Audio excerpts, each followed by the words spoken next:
இந்த வீடியோ பார்க்குற எல்லா பெண்களுக்கும் முதல்ல ஹாப்பி மதர்ஸ் டே. நம்ம எல்லாரும் தூங்கும்போது ஒருத்தி மட்டும் தூங்காம இருந்தாங்க. அது எங்க அம்மா. நான் தூங்கிக்கிட்டு இருப்பேன், ஆனா டிபன் பாக்ஸ் மூடுற சவுண்ட் மட்டும் கேட்கும். ஒரு நாள் எக்ஸாம் டென்ஷன்ல லஞ்ச் பாக்ஸ் ஓப்பன் கூட பண்ணல. ஈவினிங் அம்மா பார்த்தாங்க, ஒன்னும் சொல்லல. ஆனா ராத்திரி சாப்பிடும்போது எனக்கு 2 எக்ஸ்ட்ரா தோசை போட்டாங்க. ஊருக்கு கிளம்புற நாளும் அம்மா கூட சண்டை போட்டேன்.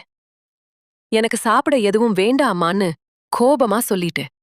ட்ரெயின்ல போய்கிட்டு இருந்தப்போ எனக்கே தெரியாம ஒரு ஸ்நாக்ஸ் பாக்ஸ் என் பேக்ல இருந்துச்சு. அதை ஓபன் பண்ணி பார்த்தேன். உள்ள முறுக்கு, லட்டு, அப்புறம் ஒரு லெட்டர். அந்த லெட்டர்ல டைம்க்கு சாப்பிடு, சாப்பிட்டுட்டு ஃபோன் பண்ணுன்னு எழுதியிருந்தாங்க. நான் அப்போதான் புரிஞ்சுக்கிட்டேன், நம்ம எவ்வளவு பெரியவங்களா ஆனாலும் அம்மாவோட பாசம் மட்டும் எப்பவும் மாறவே மாறாது. நான் சின்ன சின்ன சண்டை போட்டிருந்தாலும் இப்போ என் கால் பண்ணி பேசிட்டேன். நீங்க எப்ப பேச போறீங்க? ஒரு கால் பண்ணி பேசுங்க. சாப்பிட்டீங்களான்னு கேளுங்க. இன்னைக்கு ஒரு கால் பண்ணுங்க. அம்மாவுக்கு ஒரு ஸ்மைல் கொடுங்க. இந்த மதர்ஸ் டே உங்க அம்மாக்கு நீங்க தான் பெஸ்ட் கிஃப்ட். இந்த மெசேஜ் உங்களுக்கு பிடிச்சிருந்தா லைக் பண்ணுங்க, ஷேர் பண்ணுங்க, சப்ஸ்கிரைப் பண்ணுங்க. நம்ம சேனல்ல இன்னும் நிறைய ஹார்ட் டச்சிங் ஸ்டோரிஸ் வரப்போகுது.